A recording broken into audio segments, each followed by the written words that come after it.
Hey folks, it's King from Stay Tuned Sports, and I gotta tell you, I love energy drinks. They help give me that boost that I need to finish all my work, get through game film recaps from all of Sunday's games, and they provide that pick-me-up during a very long week. What I don't love is that crash and the jitters, the gross feeling you get with most other energy drinks. And that's why I tried Dubby, and I gotta tell you, Dubby is a game changer with flavors like Dragonade, Beach and Peach, Galaxy Grenade, and my personal favorite, the Dub Sludge. You can find your favorite or just get them all. There's no jitters, there's no crash because there's no sugar in Dubby. Plus, Dubby contains Neurofactor, an all-natural ingredient derived from coffee cherries, which has been linked to enhance brain function.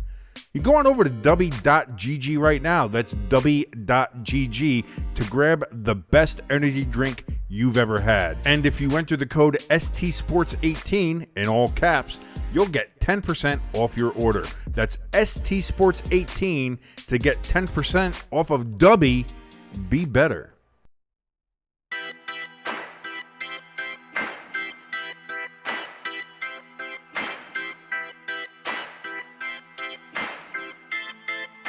And hello there, all you stay tuners. And fuck the Eagles. I hate the Eagles. Don't get me wrong here. First quarter, keep it even. Second quarter, start running the fucking ball.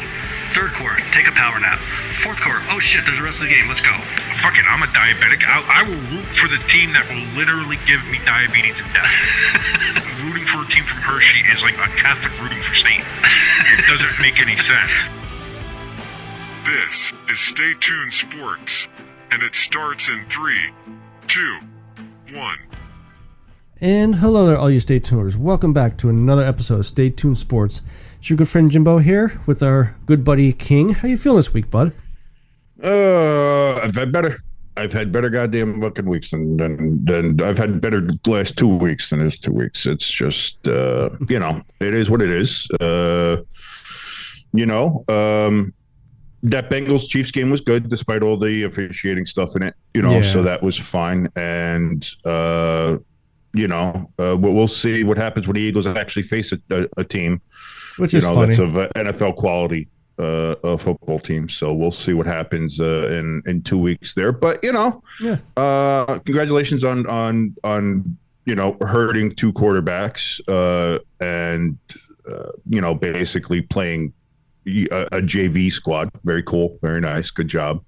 I would definitely jump up onto greased street poles for that. Definitely start rioting and, celebrate. Super celebratory for beating a JV squad. Wonderful stuff, guys. Well, I mean, the one thing I learned from the celebration after the game, a little side note, the 49ers defense was the number one ranked defense. Not, we still did put 31 points up on them. Nick Bosa, no sacks. Whoa. You put 31 points. No. Other thing that we learned. You did not put 31 points on them. The officials help you put 21 stop your points bullshit. on them. It's not bullshit. Look at the fucking tapes. I did. Look at the first pass. That first pass where it was clearly incomplete, and he starts running it up. Clearly, yeah, it was clearly. It took them 3 minutes to find a freaking right angle. Please, if it was stop. That clear, they would have called it. Are the fucking worst. You Eagles fans okay, you know what? But okay, listen, fine. Because here's the deal: the Eagles were going to win that game after they injured both quarterbacks. In dirty fashions. Oh, fine. Jesus! Whatever. That's fine. The Eagles were going to win the game at that point anyway. I think that was clear when the fact that San Francisco couldn't do anything other than run the ball. Yeah. So it didn't matter how good a defense is because fucking once when you're 3 and out all the fucking time, it doesn't matter. But here's the thing though: is you're saying, the defense, San Fran's defense, blah blah blah. I didn't say San Francisco's defense, blah, blah, blah. Well, I said you could be the number one defense in the world, but if you're on the field for the majority of the game. Even when Josh Johnson was in there, we weren't scoring at will. We still had a little bit of a rough time. No, that's why you had the refs help you. Oh, Jesus. That's how you were able to get down the field in the first half. Typical King. Because of the guy. It's not typical. Watch the fucking tape. The only penalty that I won't say probably, I could agree with you was the roughing the punter. The only one. Yeah, no, the pass interference one. How about the He pass interference when that kept that drive going? His left arm was around him. The first he never turned him. He didn't grab turned him. No, he didn't. It may have been a little bit, but that's nonsense. That was such a nonsense call that kept that. And there was about 3 or 4 more of those. And then on top of that, add your fucking the roughing the punter, the 15-yarder for the punter shit, which is absolute bullshit because he didn't hit the plant leg and he was pushed into him. Folks, let me just tell you this. King is complaining about these penalties. He's the same person that said that should not have been roughing the passer on the Bengals player hitting Mahomes out of bounds at the end of the game there. He was slightly out, he said, at the time. No, at the time I was saying that shit. No, obviously, no, that was the right call. You can't, like, that's where you start getting into debate, the debates of do you... At that moment, at that point of the game, you always have people say, you should probably call something different in the playoffs. And you have people, hey, call that the way you would call that in the first quarter of the preseason game or whatever it is. Yeah. But in that case, like, listen, dude, like, you have to see that he has both feet in the white. You can't fucking touch him. Yeah. Like, and that's the thing is, like, and considering how Butker's kick barely made it over the crossbar as it was, like, that's a huge. Looking back on it, that's beyond a huge penalty. Oh yeah, that's beyond a huge penalty because then you have 8 seconds, and they're still a good 15 yards away from fucking field goal distance. You know what I mean? So that's and then at least at that point you get to play for overtime, or who knows if Butker goes and they put him out there to kick it and he's short, which I think from that distance he obviously would have been. Yeah, I don't know if they would have put him out there for that, but you have a chance for a kick 6 situation. Who knows what happens? Yeah, but like I said, him committing that penalty. I said this to my father. I said him committing that penalty didn't guarantee the Bengals a win. Yeah. It wasn't going to change the game as far as that goes. It wasn't going to be like, oh, the Bengals would have won if you didn't do that. Yeah. But what it did do was it 100% took away their ability to win. Yeah. It took away the opportunity. It took away the chance for them to win because you can't do that. You can't do that. Now you want to add all the other stuff that's onto it, like people were talking about the holding that was on that play that should have been called and should have been offsetting anyway. We played it down. There was a lot of the Chiefs holding. Listen, and this is a legitimate point too. Your boy Lane Johnson better learn how to actually get off the ball when the snap happens, not fucking a second before. What are you talking about? He was never called for false start. No, he wasn't called for it, but he fucking sure as hell did it. Shoulda, coulda, woulda. Oh my God! I can't. This is why America. This is why I don't care what your allegiance is. I don't care if you're a Broncos fan. I don't care, you hate the Chiefs or anything like that. We, as a nation, as America, we cannot have these fucking savages from Philadelphia win this. This cannot happen. This cannot stand. This cannot be allowed.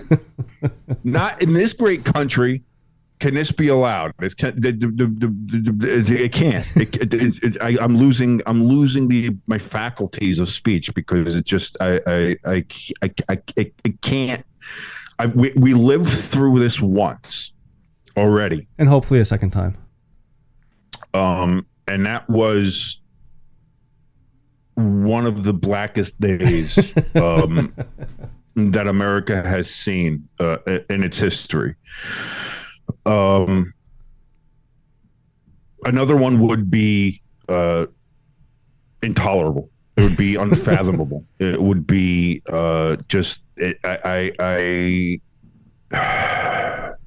me say this to any type of new listeners that are joining us. When the Eagles won in 2017.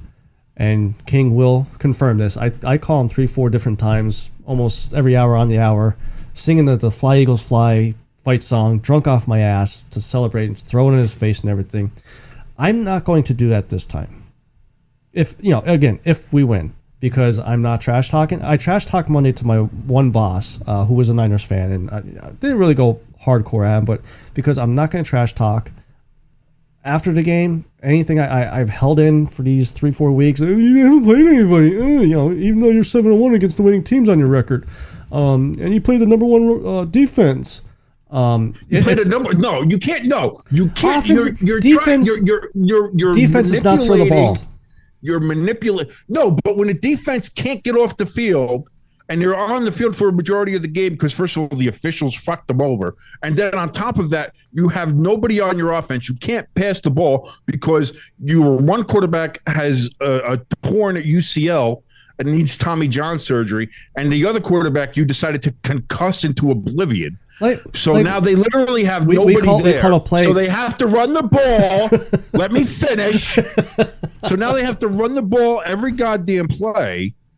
And so every time is a 3 and out, 3 and out, 3 and out. So now your defense is on the field for a majority of the game, tired as shit. Yes, that does not warrant it. Well, we beat the number one defense.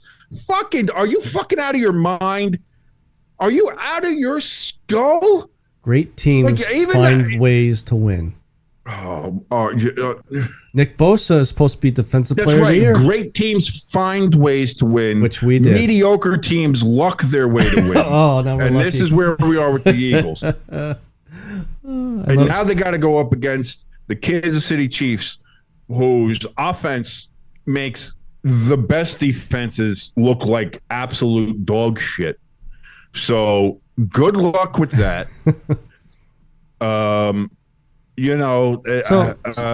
So to help bring your blood pressure down a little bit. There's no helping that. This is my permanent state of being for the next 2 weeks. This Super Bowl matchup, do you consider it more the Kelsey Bowl or the Andy Reid Bowl? Which one would you rather it be called? I don't give a fuck. I'm not playing that stupid. The whole branding thing. It's the Kelsey brothers. They're in the game. Also, it's the two teams that Andy Reid is coached for. First of all, that's another reason I'm rooting for Andy Reid, because he got so dicked in fucking Philadelphia that I really hope that he denies the city another Super Bowl. Well, he did fuck over Nick Sirianni too. How do you fuck over Nick Sirianni? He fired him. When Andy Reid got hired at the Chiefs, he said, "Nope, you're no good here. Bye." He fired him. Good, fuck him. By the way, Nick Sirianni, most punchable face in the league. Listen, when he got dunked with the Gatorade and smiling, I'm like, oh, I hope King's watching this. When they do I was checked up by that point. I had already switched over to the CBS pregame coverage because I was like, once I saw that San Francisco wasn't going to pass the ball the rest of the game, like that was all they were going to do. I was like, well, I mean, there's nothing you could do. Like at that point, like I'm sitting there screaming, like just concede the game at that point. If all you're going to do is run the ball, concede the game. And that's or have like fucking Debo back there to throw the ball, or have Christian McCaffrey to throw the ball, or do something. I think they wanted McCaffrey back there, but I'd be willing to bet he probably went to Shanahan and said, "Fuck you." Well, no, because I saw on the thing they were trying to put the radio in the helmet, and then I don't know, maybe that was their concession. Maybe he was like, you know what, fuck it, and we'll just run the ball and have that be that. Like I don't know, like he didn't want to maybe risk anybody else, or whatever the case was, but. At that point, then just walk off the field, because now you're just asking to hurt anybody else. So now you have your quarterback who might be your future quarterback, who has a torn UCL. He needs Tommy John surgery. They're saying anywhere from 6 to 8 months, which puts him well into the season. So which was also why there was people speculating after that opened the door to have Tom Brady go back home to his Bay Area roots. But that's clearly not going to happen now. Yeah, I know. So we'll get on that in a second. But I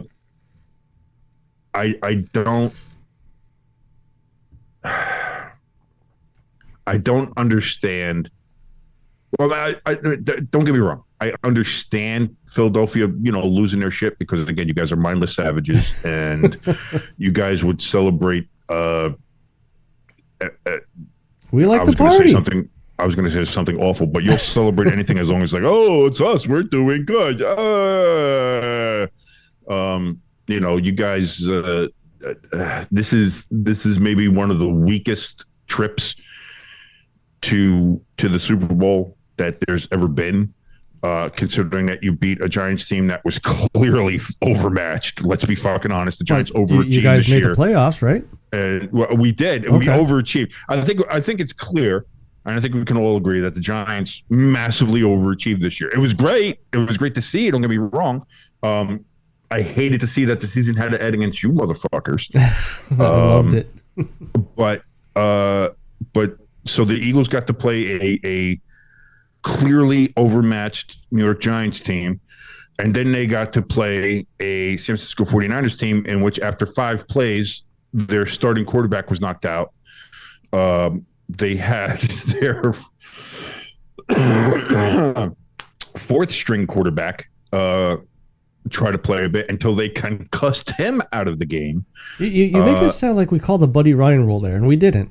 You did. No, you did. This is exactly what happened. This is you injured. Like the whole thing was, man, is this going to be, how is Brock Purdy going to face that Philadelphia crowd? Is he going to crumble under the pressure? And we never got the chance to see it because 5 plays in, he gets his fucking elbow ripped off. So, it's disappointing. It was just disappointing. It was deflating, even just from a street football standpoint of just wanting to watch an entertaining game or wanting to watch a good game. Yeah. Like having that happen and then having the refs do what they did. It took, no, I'm not even saying it as no, see, like, I'm not saying it as like, oh, fuck you, Philly, they had the refs help it or something. No, like legitimately the refs in that game and in the Cincinnati, Kansas City game too, especially in the second half. Yeah. Were the conference championship officiating was fucking atrocious. But like everybody's surprised by this? Well, no, because look at how the season went. But this is a problem. Is that because there's been good officials and there's been good referee crews. But what the NFL has. Go ahead. I'm sorry. Go ahead. No. I'm just saying. I know I go off on rants here and I go stuff like that. So please interject whenever you can. Shut my fat ass up. There was more bad officiating games than good officiating games this year. Sure, absolutely. But there were good officials, and we kind of know who those officials were and their crews. What I hate, what the NFL does is in the postseason. They split up the crews. They have a referee, and then they have the other, what they call all-star crew. But these are people who haven't worked together all year. Yeah. So you have people who do different shit, and so nothing is ever cohesive. Stop fucking doing that. Have the crews, have the referee and his fucking crew there who best do the games. And not only that, like fucking John Hussey. Like, really? Like, everybody saw when he did that, when he was assigned to that game, everybody kind of did because fucking you just know the names. Yeah. I know the Super Bowl, I forget the name off the top of my head, but I remember fucking having the reaction and then reading everybody else have the same reaction. The referee for the Super Bowl has thrown the most flags this year of any ref. Jesus. Him and his crew have thrown the most flags of any referee or crew in the league this year. So coming out of the conference championship week, you're like, man, that officiating was bad. Can't get any worse. Fuck you. Yes, it can. Yes, it can. Yeah, I agree with you. What crew you work with should be the crew that works these games. I mean, maybe if whoever the ref was for the Cincy game, maybe if he had his crew, that 3rd and 9 debacle where the one ref blew the whistle, but they let the play go, and then Chiefs didn't get the first down, but then they came out and said, "Oh no, they're gonna get a redo because we blew the whistle dead." You remember that play? I think it was like third quarter, where Bengals coach finally lost his shit. Oh no, the replayed 3rd down. Yeah.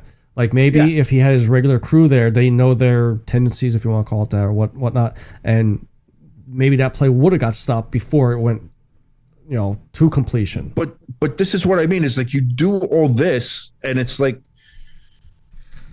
you want to have, you want to eliminate the idea of there being something nefarious going on. No, Yeah.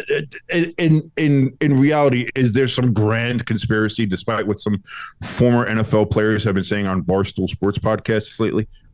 No, I don't think there's some grand conspiracy or script writing going on in the NFL. But when shit goes that fucking sideways, like when you run an entire play and then say, no, that play doesn't count because there was a problem with the clock, so we're going to reset the clock and then play the down over. Like, I'd have lost my shit. Yeah. And rightfully so. And again, there was a lot of other things in that game as well. But that's what I mean. Is like both games, and I think Hussey and the Eagles game was the worst of the crews. But at this point, you're comparing, minuscule differences of how bad the officiating was. Yeah.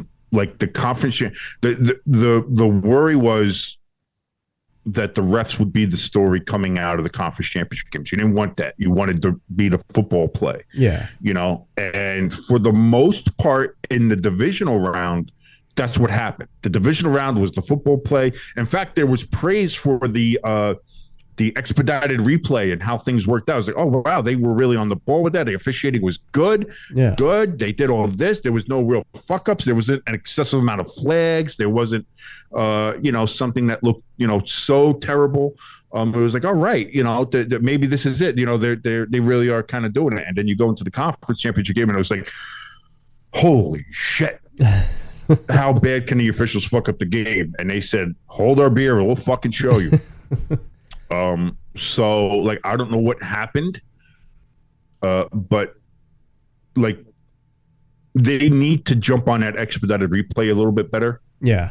Because again, I think that's something that could have helped with that, early Eagles pass in which, who was it? Was it Devontae? Yeah, it was Devontae Smith. It was Devontae Smith. Right? Because that's it. At that time, nobody knew whether he caught that ball or not, except for Devontae. Yeah. And Devontae knew he didn't catch that ball. He got up and said, let's fucking snap that ball. Let's go. And that's the thing, though. That play alone, with the expedited replay, they had to go to break and came back, and that's when they saw the replay. So even if they lined up normal speed or whatever, I don't think it would have been reviewed anyes. Just because it took so long to find that. No. What do you mean? No. It's not about it being reviewed. It's not about they stopped the play to review it. It would have been something where the people from New York looked at it, saw the ball was moving, and said, whoa, before the play even starts, stop. Or if there was a question about it, they can get the refs to stop it, or they can get. But that's the thing, is like they can't get the refs to stop it to take a longer look. Like it has to be something that comes in as a challenge for that case. Oh, okay. And that's what I mean. Is like, so they didn't get the expedited replay done fast enough in New York to get it to the official to say, no, it was an incomplete pass. Yeah. Before the next step happened. And the TV crew didn't play the replay until the snap had already happened. Okay. So Kyle Shanahan and his guys upstairs and his crew like that never got a chance to look at it and say, hey, should we throw the flag or not? Because of that. And that's why the reason they went and snapped it so fast is because Devontae knew he didn't get the fucking ball. He wasn't sure. He thought he had it. That's what I saw going through his head. Oh, Jesus Christ, you Eagles fans are the fucking worst. I swear to Christ. Let me take a little sidestep here, though, for a second. Ric Flair, fuck off, too. I don't know if you saw him tweet out after Brock Purdy got hurt. I saw. Like, I'm not mad at it. I just, the kid did not give up. Like that's the way Ric Flair made it. Was like, oh, he gave up. Motherfucker tore. No. Like again, the way he said, "Oh, you should get out there, son." I was in a plane crash, and I knew that. Like, I don't know. Again, it's Ric Flair. So he's had enough fucking alcohol and drugs to kill any fucking semblance of brain cells that he might have had.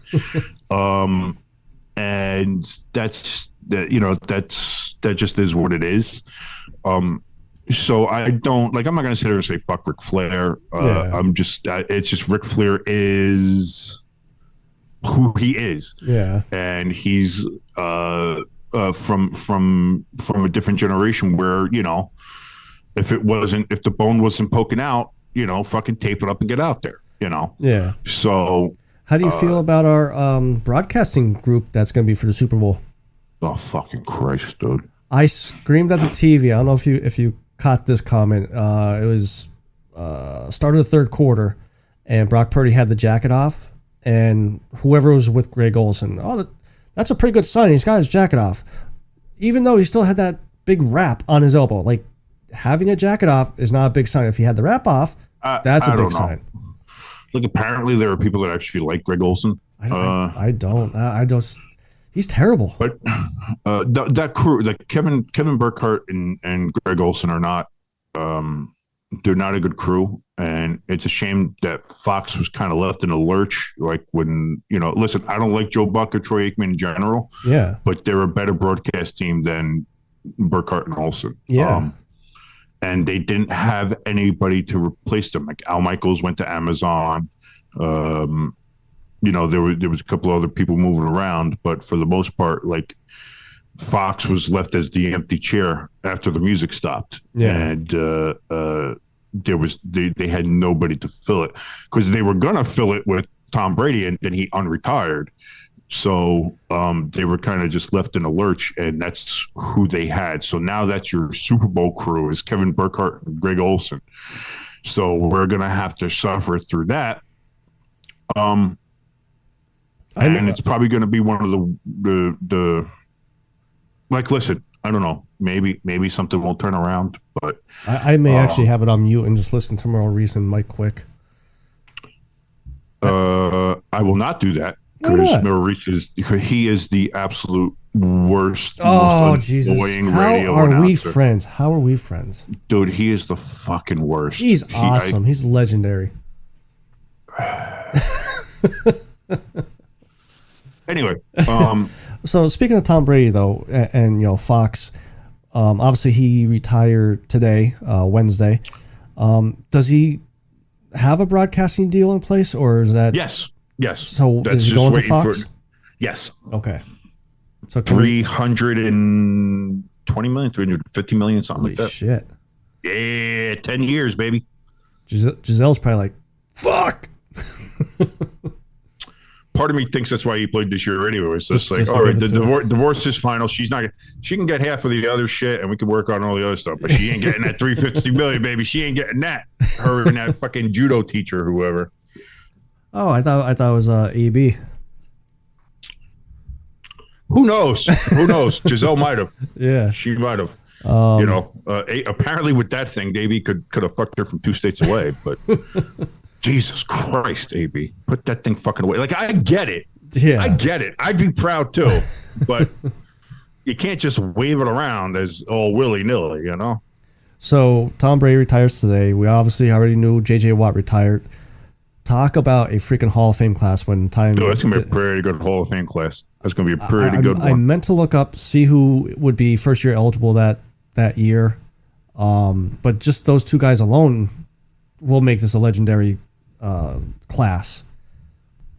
I don't know. Like, I'm trying to remember. Like, well, listen. Well, there was one recently, wasn't there? The one that was like Ben Roethlisberger and who else was in there? I can't. I don't pay attention to the Hall of Fame ceremonies too much anymore. So I forget who went in what year or what class was what class or whatever. Yeah. But I remember. I think the Ben year there was a couple of real noteworthy ones. There was the one where it was like T.O. and somebody else. Like yeah. There have been some good Hall of Fame classes recently. But when you're gonna start off with, first of all, I feel bad for JJ because he literally is one of the best defensive players of all time. But I mean, listen, that Hall of Fame ceremony is going to be about one person and one fucking person only. Yeah. So they should make like a 2-night ceremony. One night for Tom Brady, a second night for everybody else. Second night for everybody else. Yeah. So that is what it is. But I'll tell you this one thing. I think that, to me personally, how I see it, that guarantees that Aaron Rodgers is definitely not retired this year. No, because Aaron Rodgers is going to say, "I'm not going in on that class. Fuck that." Yeah. He might get put out for one year. I want to have my own time. But I'll tell you what, with a lot of things happening,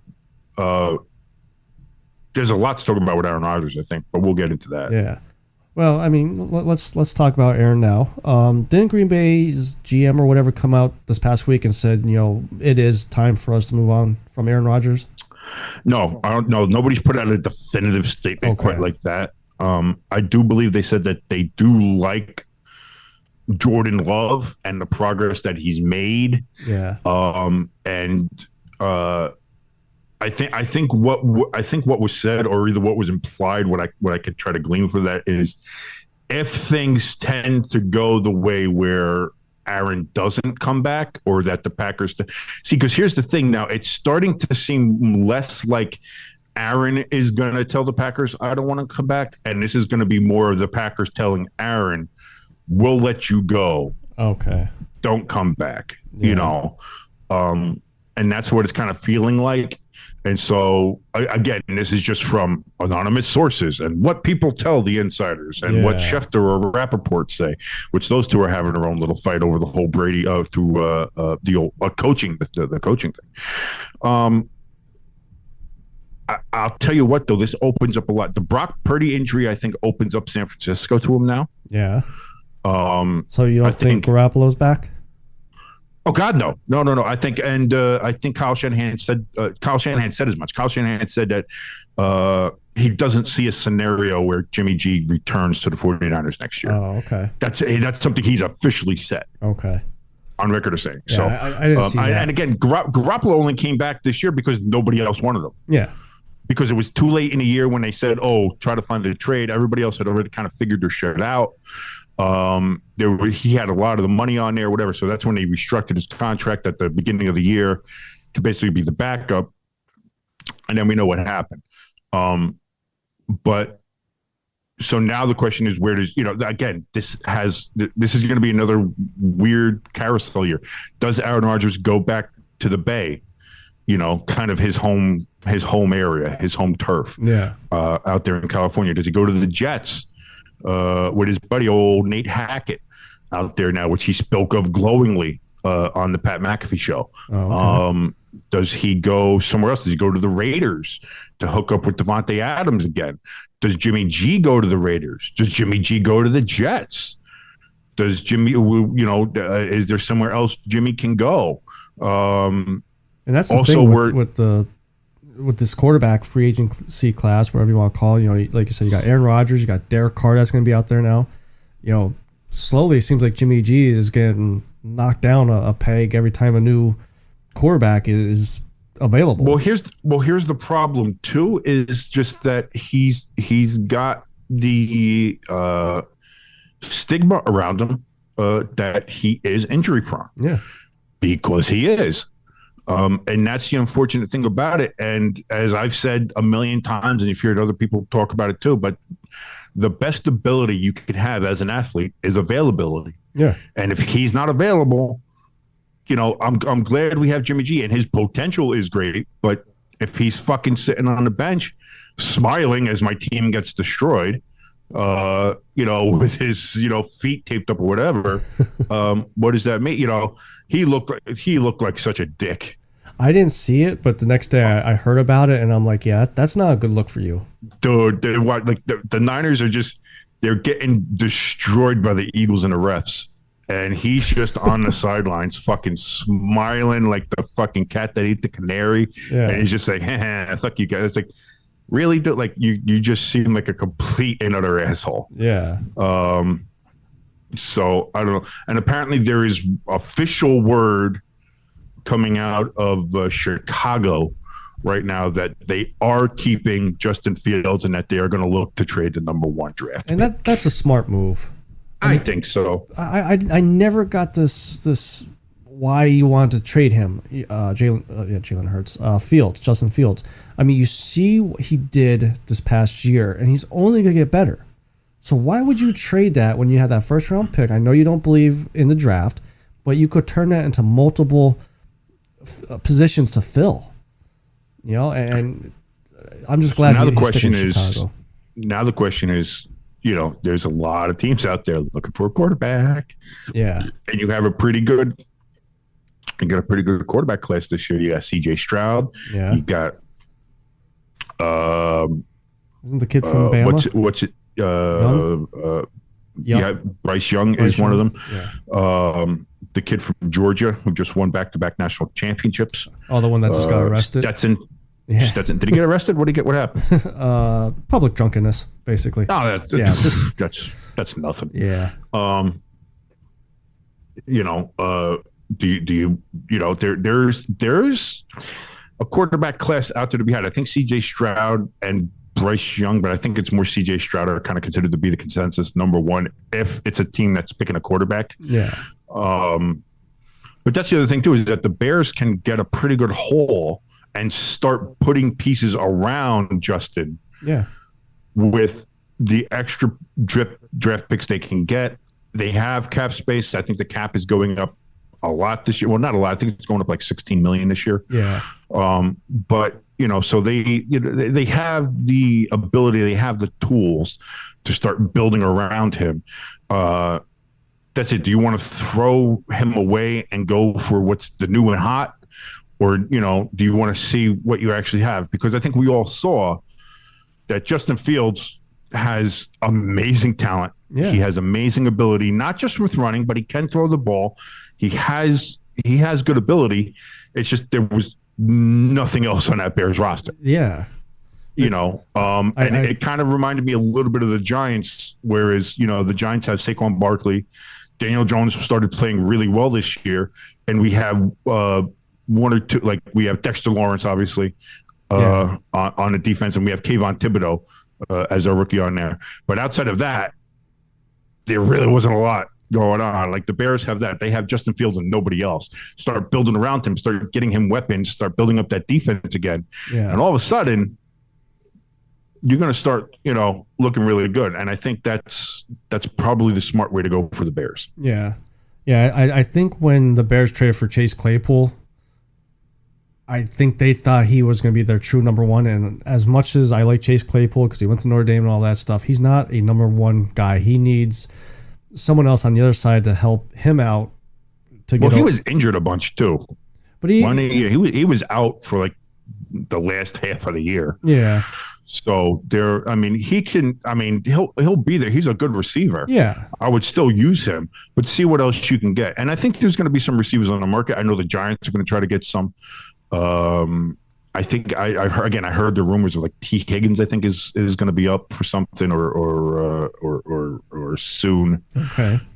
So like whether he's going to be someone to go, because eventually here's the thing: the Bengals aren't going to be able to pay everybody. Yeah, especially with Burrow. They're going to work on Burrow apparently they're going to get a new contract for Burrow this offseason. Then you got to see what pieces do you want to keep and what pieces are you going to let go, because you can't pay everybody unless everybody decides, hey, let's all take team-friendly deals so we can stay here and try to win. But nobody does that. Yeah.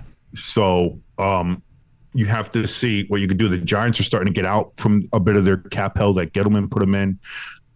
Again, the Bears have cap space. There's going to be room for improvement for a lot of teams. It's going to be, it's going to be a fun offseason. Quarterback carousel is going to be something. Quarterback carousel is going to be something. I want to see who the Jets get. I want to see who the Niners get. Who ends up with the Raiders. If Aaron leaves the Packers, like you're going to have that's all of a sudden that division becomes a little bit more open, even though the Vikings won this year. That's usually been the Packers division. So now is this the decline of the Packers? I was going to say, or does Detroit bump up there to the is this the ascent of the Lions? You know, they have a lot going on. So there's a lot to. This is going to be a fun off season. Yeah, and it's certainly going to be a lot more fun than watching this fucking Super Bowl. Because the refs helped them get them there. Well, the refs did help get the Eagles there. That's for a fact. I mean, that's for a fact. The easy schedule, running into cupcake teams. By the way, San Fran had an easier schedule than Philly. Yes, I looked it up. Yeah, but they also had. Oh, okay. So here we go. But they also had two quarterback injuries and had a rookie quarterback. We had a quarterback injury. We had you lost. Yeah, you lost what? 2 or 3 of those games. 2 out of 3, but came back in and went 7-1 against. Yeah, the Niners had a quarterback injury and improved. So, Yeah. And we beat them until too. you decided to rip his arm off and then give his backup a concussion. In which we case, did not make him hit his head on that field. Oh no, of course not. No, He the purposely Eagles are did it. He saw how bad he was going to get hit. The rest of the game said, "No, I'm going to check out." Yeah, Trent Williams is my hero. Yeah, fuck that scumbag. He's my hero. Fucking going after a guy that's 200 pounds lighter than him. He did what America wanted to do. Trent Williams is America. If he's America, then go after someone his same size. And your sacrifice for what you did on Sunday. Thank you. He saw Fletcher Cox in his face. Said, "Nope, I'm out. I'm good now." Thank you. Yeah, Thank you. Fletcher sucks, Cox. That's...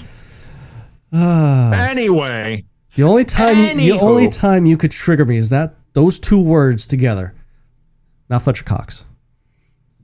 Fucking Trent. I was going to say, scumbag. But Trent Williams awesome, dude. What like he's always been a scumbag. He did just like the joy that I felt when he fucking threw him to the mat like he was a fucking wrestler. Just like, oh god, it was a Roman Reigns moment. I was so excited. It was very nice. You know what the other joyful thing that happened to me on Sunday?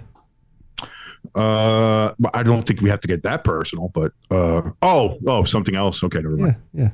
The Empire State Building showing their colors. No. They're showing that they like the Eagles more than the Giants. This was the worst. I knew this was going to be a mistake. This was the worst. That was the worst thing that they could have done. And now that it's been a couple of days and like we know the story about what happened. Yeah. Like, did the NFL legit pay them to do that? Yes. And because the Empire State Building has this thing where you for enough money you can do your promotion or something like that with them. They'll light it up the way you do and they'll post on their social media for it. And so I get like the NFL being like, okay, for the conference championship, whoever wins, post it up there and do it like that. Yeah.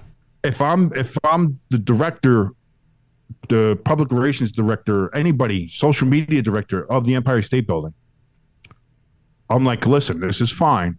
With one caveat, which is if the Eagles win, we do not light up those colors. We just simply cannot do that because we are literally in the dead middle of New York City.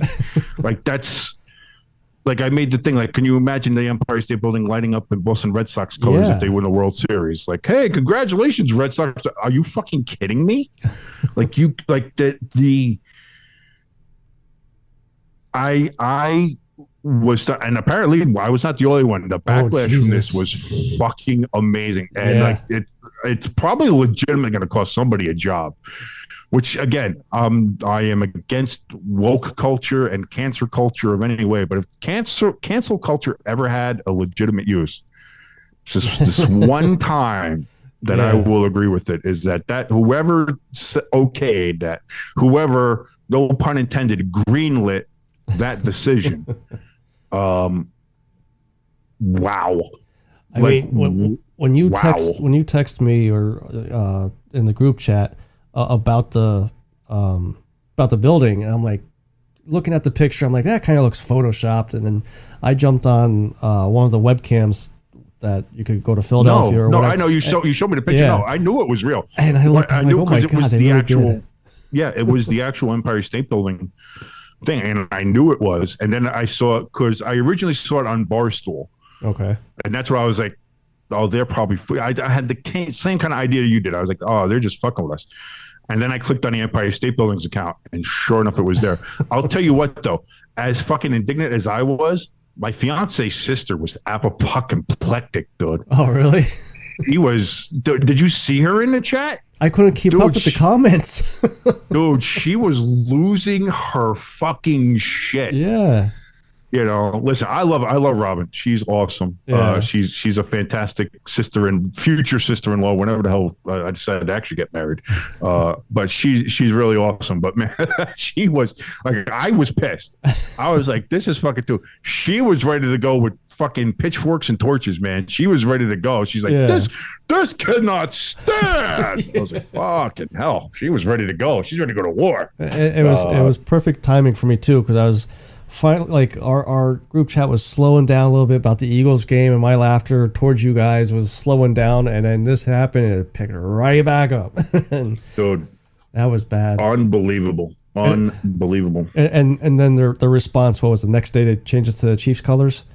It hurt us. No. Later on that night, when the Chiefs had won, they did the Chiefs colors. Yeah, because that's what they did. The NFL paid them to do after the conference championship games were done. Okay, put the color of the team that won. Yeah, and you'll do that, and like I would have been like here. I would have been like, listen, and because this is a hard thing too, because San Francisco's not a well liked by the Giants fans anyway. Okay, so like even having Niners colors up there is like what the fuck are we doing? Yeah, like I would have just been like, listen, for the NFC, we'll put up the Super Bowl colors. We'll put up the teal and magenta or whatever, and be like, you could put on social media, like, congratulations to the Eagles or the 49ers, whoever had won the game. Be like, congratulations on making it to Super Bowl 43 or whatever like that. But don't put the fucking colors up there. Like, you know what I mean? Like, do something generic and be like, okay, they're doing that because of the Super Bowl. Okay, I get it. Yeah. But putting the colors up there, because that's the problem now, is that lives forever. Yeah. That's a meme forever. Yeah. And you Eagles fans will never let that go. Fuck no. You'll never let that go. And I will 50 years from now, that shit's still going to be fucking passed around. Be like, we still own New York. And I will also not let down that you said I was right about that too. I screamed about me being right.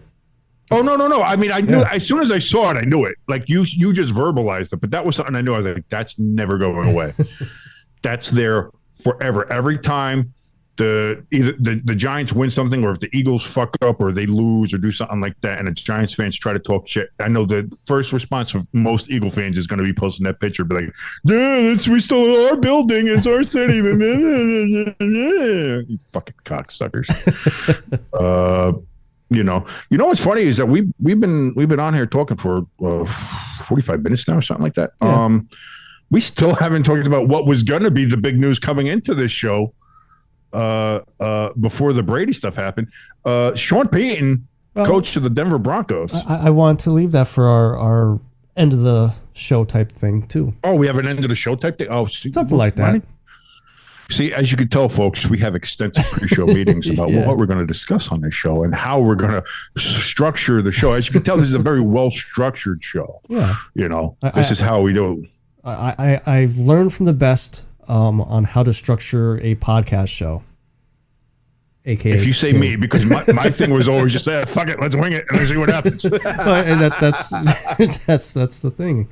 It's fun. It's fun to wing it, because when you, and not to get off sports, but when you're like, you're doing a podcast or whatever, and you structure it like that, it turns into a job, and it's not fun doing this as a job. You want to do something like this as fun. Well, here's the thing. I want to do something as fun, but I also want it to be a job. Yeah. So if we could turn this into a job, like we get paid for this would be amazing. And I know a lot of people like doing things a little bit more structured. And could we be more structured? Probably. Should we be more structured? Absolutely. Yeah. And maybe that's something we work on in the future. If we continue doing this and doing maybe if we do more shows per week in the future, wink, wink, nudge, nudge, just gonna tell everybody that right now, maybe give you something Stay like tuned. that. Stay tuned. Get it. Stay tuned. These clues. Are we becoming Taylor Swift now and just dropping clues everywhere? Fuck. Now I don't want to do this no more. Oh, listen, when it comes to Taylor Swift, I want to do that all the time. Jesus. Talk about cancel culture. Jesus Christ, we're done. Yeah. Dude, there's one thing I've learned. Don't fuck with Swifties. Yeah. Do not fuck with Swifties. Don't tip your toes. Don't dip your toes in those waters. Don't poke the bear. Don't fucking just, I don't like Taylor Swift. That's fine. That's wonderful. Don't verbalize it to them. Yeah. Because it can only end badly. And I've seen it happen too many times, so I stayed away from that. But that's definitely something like we should do. But that's also the point of this show. When we first started this show, on its first run, Jesus Christ, however many years ago was that? 8 years ago, 7 years ago? 2016 was the first. I think it was 2016. Yeah, that was the idea was for us just to be like, we were sitting at the bar, bullshitting like we did, and I think in the preceding years when that show ended up stopping, when you restarted it by yourself, and you had Shoulders on here, and then you were doing it by yourself for a while. I think that kind of stayed, like you had that same idea, same presence. And then since I've jumped back on, we've kind of rolled back into that, because it's always good to have, like, again, if you're in a bar talking to yourself about sports, then it's just weird. Yeah, everybody's looking at you because you're talking to yourself. Because you're talking to yourself, and you don't want that. So, like, I think having two people on the show is better. Whether it was Shoulders, whether it's me, whether it's anybody else, I don't even care. But having that same feel of we're just two dipshits in the bar talking sports like other people do. Like, we don't have the stats. We're not going to sit here and scream stats at you like every other sports talk fucking radio host does. Like, well, you see, what happened was on the analytics of this play, this is why why is he calling a timeout there? That's a third. Like, I don't know. It's just like, we see it. We eyeball it. Like, that looks stupid, or that looks pretty cool, or that was a good play. That was a bad play. The only stat I have is that the Eagles are 7-1 against the winning record on their schedule this past year. Shut go ahead. Well, the eyeball test told me that the refs fucking scored 21 points for you in that fucking game, but I digress. I think that's just what the best part of what we bring. That's what we bring to this to the sports world is like, listen, you have your shows to go to for all your stats and the analytics and your in-depth coverage. Like, I get that. And some people want that. And I think a lot of people like that. I do that too. I like watching some of those shows as well and getting that. And they're like, wow, I like being educated in the sports that I watch. And I think it's great. But I also think that there are times where it's kind of fun just to sit back and bullshit like you're bullshitting with your buddies. Yeah. And I feel like that's what we are and what we try to be. I also think that's what Pat McAfee does now, because he ripped us off, that son of a bitch. Took our idea. he heard one episode of us and stole it. I know, son of a bitch. God damn it, Pat. But that's generally kind of what we were doing. It's just like, are we in depth in what we talk about? Do we have all the stats in front of us? No. Do we just bullshit and have a good time like we're just a bunch of fucking goofballs hanging out? Yes. That's what we do. And so I hope in doing that we entertain everybody with that, and that you like us and that you spread us around, like not like that. Oh, like, okay. Oof. See, here's the thing. Like, everybody says, like, I'm the dirty-minded one or I'm the inappropriate one and shit like that. Man, you are. I'm as fucked up, just a little more quieter about it. But like, you're like, I don't know, like, it's weird. It's weird. You make it weird. Just don't make it weird. Let's talk about the so far 2 coaching changes. Changes. Plus Dallas. Let's talk about what's that? Plus Dallas getting rid of their OC. It didn't take him long to get another job, though. Yeah, what was it, like 8 hours, if that? Not even. Like, it's like, okay, we're lit, and you go as our offensive coordinator. The Chargers are like, hey, we need somebody to fuck us up. Hey, Kellen Moore, how you doing? Yeah, But I think we should probably start with. Oh, I'm sorry. I was just going to say we should probably start with the big one, which is DeMeco Ryans. Yeah, going to the Houston Texans. That is the story of the. No, I'm kidding. Of course. I will say this about DeMeco Ryans. If he gets fired after 1 year, there should be a full-blown investigation into Houston. He's not getting fired after 1 year. No. Again, I think everybody knew when they hired Lovey that was a one-and-done situation. Like, unless Lovey Smith got them to, like, the playoffs or something, or did something ridiculous with them. Yeah. But to have... He was a transition coach. He was a transitory coach. He was. That I think that was clear from the moment they hired him. But to have 3 coaches in 3 years, you don't think there would be something to figure out there?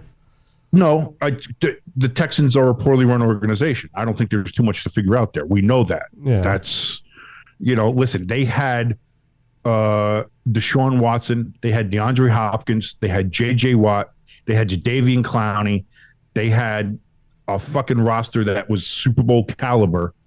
And they fucked it up. Yeah. Like, how badly can you run an organization where you have so many talented pieces and you fuck it up that badly? Here we are, though. Yeah. So now they have to start from the bottom. That's basically what last year was kind of wiping the slate clean, getting through a real shit year, and then starting the rebuild now. But of course, Lovey had to give him one last fuck you on the way out. I loved it. And be like, do that, which was kind of fun. I was like, because the reports were already coming out that he was going to get fired before the game happened.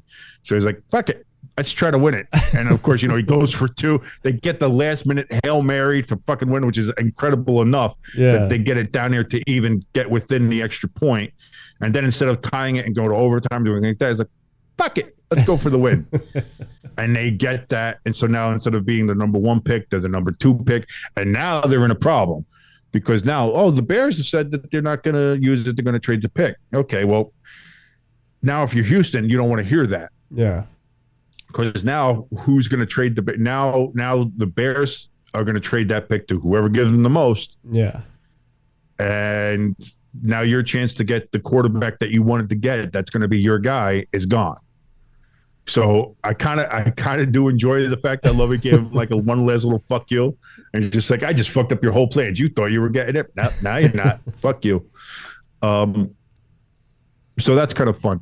But we'll see, because I don't know. Like the trend so far has been to go more offense head coaches than defensive, and defensive head coaches have not been tremendously successful. Yeah. In the NFL in the last few years. We'll see how Ryans does down there. Again, he did well with the Niners. The Niners had a great defense. They couldn't overcome their offensive stars being injured, and I didn't even say the refs yet, but it was coming. Yeah, it was coming. But the conference championship game where their 2 quarterbacks were out, they were on the field for a majority of the game, and the refs were just anally fucking them constantly. It's hard to overcome that. But so we'll see. I love the saltiness. So we'll see of ass. I'm sure you do. We'll see what happens there. But apparently there was another team that wanted to get D'Amico Ryans, or did they? Was there something like that? There's an insider war apparently with that. But either way, the Denver Broncos get Sean Payton after the compensation package is agreed to. I think. I'm pretty sure it is agreed to. It was a number 1. Yeah, it was a first and a second. A high other one, so I think it's a second. Yeah, this year. But then New Orleans also is sending a draft pick to Denver as well. Yeah, 3rd round pick. So that's it. Denver gets Sean Payton and a mid-round pick there. And the Saints get a 1 and a 2 from Denver, who were already kind of low on picks because of the whole Russell Wilson trade. Yeah. So now this is an all-in move to try to make as much as you can out of the Russell Wilson trade and make that worth something. Yeah. Because if Sean Payton can't make Russell Wilson work, well, I guess Pete Carroll's the only other one who could. Yeah. That's what I was hearing on ESPN radio yesterday, that that's what they compare it to. Like, if Sean Payton could, fix Drew Brees when he came to New Orleans, he should be able to fix Russell Wilson. And if he doesn't, then maybe Russell Wilson is done. And that's the whole thing too, is like people are getting upset. Like, you can't don't say he's trying to fix Russell. There's nothing to fix with Russell Wilson. There's some shit to fix with Russell Wilson. There's a lot to fix. There's a lot of shit to fix with Russell Wilson. So, and you know what? Like again, I know you're not big on the draft picks and stuff like that, but I think this was a very, very fair trade for both teams. I don't think there's a loser in either team. I think they both won. If Denver wins, then it's a good trade. Okay, yeah. If it's another repeat of last year, then yeah. August of last year, we all said the Russell Wilson trade, for as much as Denver gave up, was a good trade. Yeah. We said because they were a quarterback away, this was it. This is their final piece. They're going to be challenging. We all said, man, the AFC West is going to be fucking hard this year. You got the Chargers who look good. You got the Raiders who are going to be really good. Now you got the Broncos got their missing piece. They're going to be real good. Are the Chiefs in trouble? Are the Chiefs in trouble? Chiefs were in trouble. Chiefs were just fine. Yeah. So again, in August, this may look like a great trade. In January next year, we'll see. Yeah. We'll see how it looks. Because that's it. It's a results-based league. We can sit here and predict all we want. Listen, we predicted that Seattle was going to be dead. I predicted that Seattle was going to be historically bad. Yeah. I'm pretty sure I said they were going to be one of did. I said, and I'll put that out there. Put me on Freezing Cold Takes, whatever you want to do. I put out there and I said they are going to be horrendously bad. I said they're going to be one of the worst. Oh, they made the playoffs. Okay, well, shit. And you look at it that way. So again, people can sit there and tell you that they know what this is going to be, and no, it's like nobody knows until it happens. Yeah. And then even then, it's just a guess. So somebody says, see, I told you all the way back that no, you made a guess. You had a 50-50 shot and you fucking made it. Good for you. Yeah. I think it's on the surface, it's better to have Sean Payton as your coach than not. Is it worth the draft capital? I personally, again, you know my feeling on drafts and draft capital. It's like, listen, I'd rather have what I have now and give me my veterans and give me my talent and give me my ability now than what could be or what might be. So if this helps Denver win now, then that's great. If Denver does all this and they still don't win, now you're in trouble. And are they still in the process of selling the team, or is that over with? No, that's been done since last year. Last year, okay. So there's no more, questions of who's the new owner, who's going to be. No. The Waltons are the owner. They are the richest owners in the NFL. That's what I thought. So the Washington team is the only team. Right now, the Washington football team of Redskin Commanders is reportedly up for sale. I know Bezos wants to buy them or has inquired about buying them, but I don't think Snyder wants to sell it to him because he owns the Washington Post, which is the newspaper that did a ton of the exposés on the Redskin culture and Dan Snyder and all the shit that was going on behind the scenes. So from what I understand is that Snyder is actually willing to take a few $1 billion less for the team than just to sell it to Bezos. Pettiness knows no price. Yeah. I don't care who buys it as long as they change the fucking name. Because the Commanders is terrible. Go with Red Wolves, which is what it should have been from the fucking jump. I hope they don't, just so I could piss you off more. Why do you enjoy antagonizing me? Because you like to piss me off and say Trent Williams is an American hero. Fuck him. He is. He listen. I don't get to make those decisions. I don't get here to sit there and say like I didn't make Trent Williams an American hero. He made himself an American hero. Himself a and the scumbag. American people acclaimed him for his actions. I know us Philly fans didn't. And we make up like 99% of the nation. That's a stat line. Oh. Sometimes I wonder, like, if, like, in the moment you hear yourself talk. No, most of the time I just spit it out. Never mind. Let me take that phrase That's what back. she said. Oh, wow. Jesus Christ. And there is yet another example of you doing what you just said that you do. Yeah.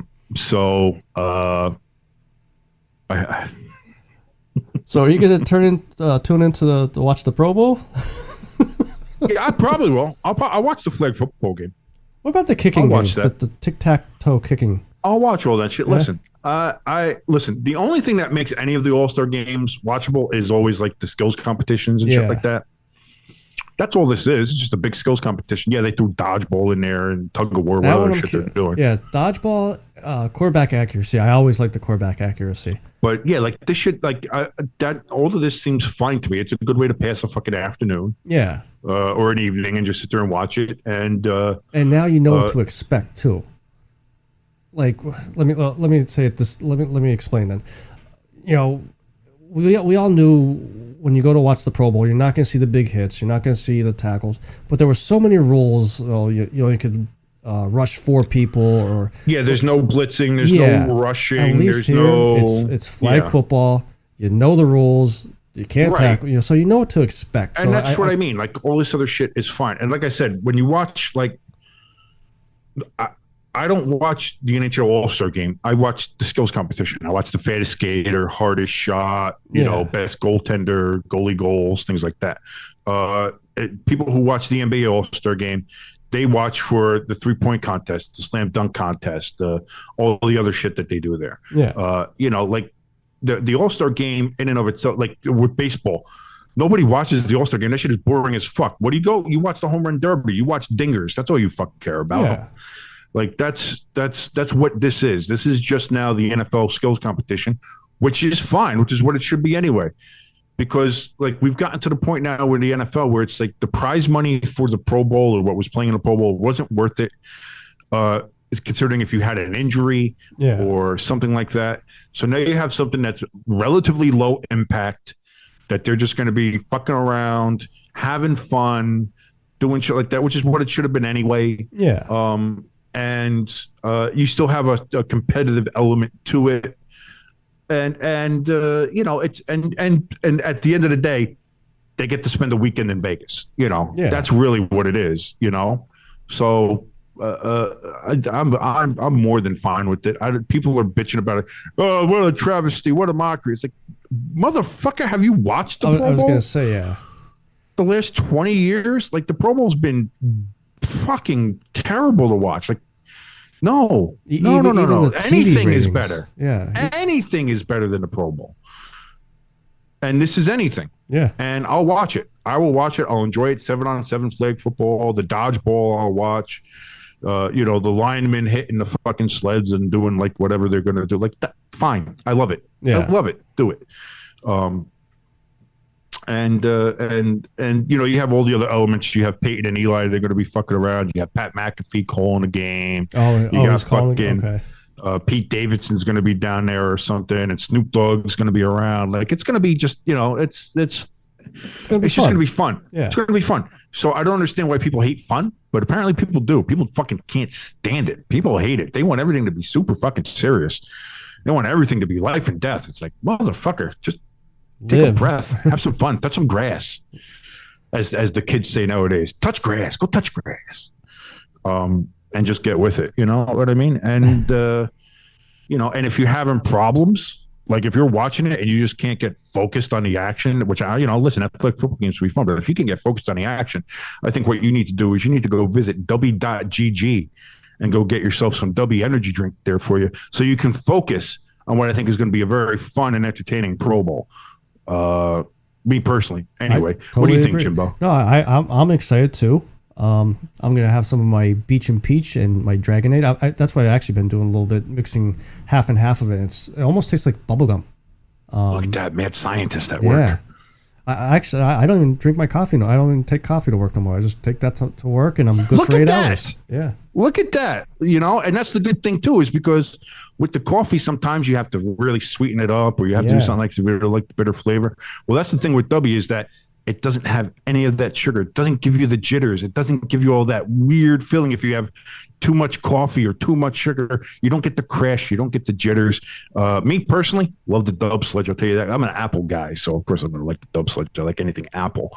But here's the other thing too. If you do go to w.gg right now and pick up some stuff, they got everything there for you. They have little trial packs that you can test out and see which flavor you like the best. Or hey, listen, if you like them all, get them all. They even have some merch there for you. You get whatever you want. When you go to checkout, in the promo code box, you put in ST Sports 18, you're going to get 10% off of your purchase over there at w.gg. As you're sitting there watching, listen, Why are you watching a Pro Bowl game? Why not? Or the Pro Bowl games. I'm sorry, Pro Bowl games. That's it. If you have a problem staying focused, because there's that. I think the NHL All-Star game is happening. So you have that happening as well. So you have those skills competitions to watch. There's a lot of stuff you got to stay focused on. W's going to help you do that. W.GG. Go get your stuff.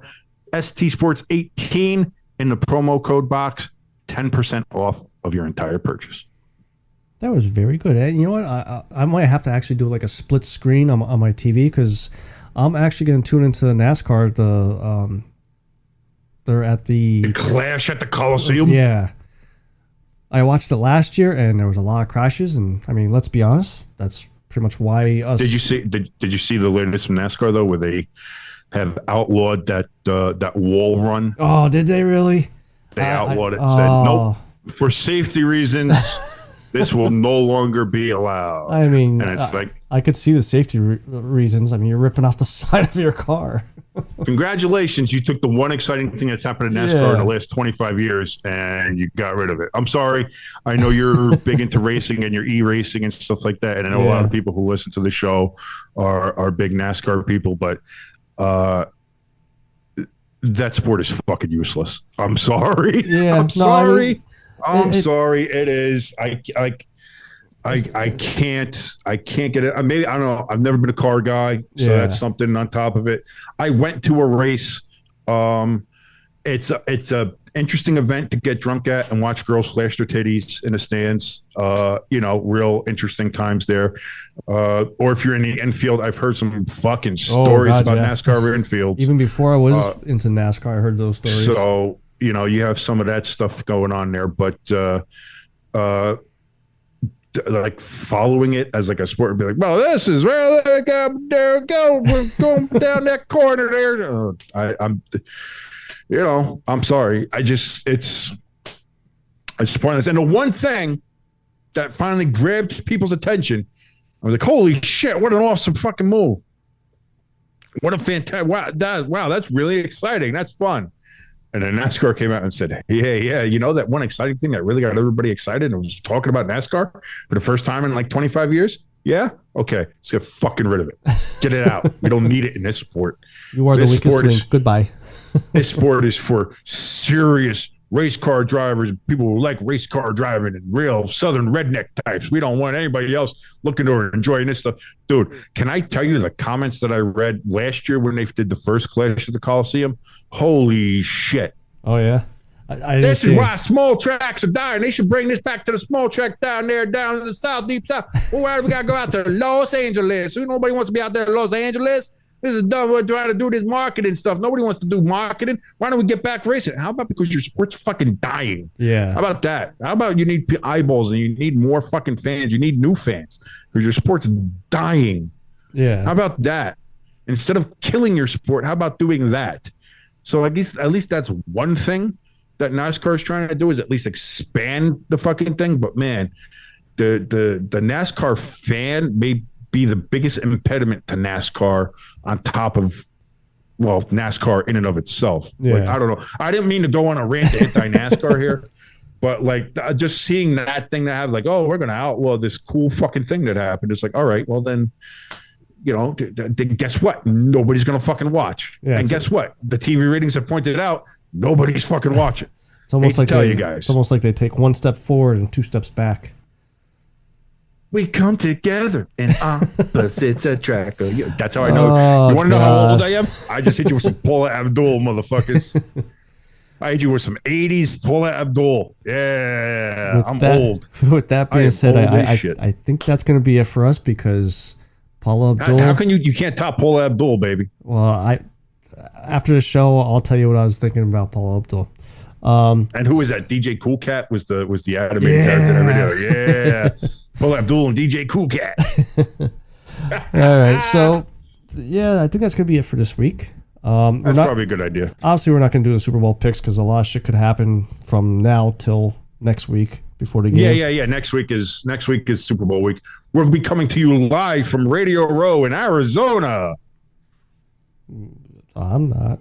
I'm coming from Kingston, Pennsylvania.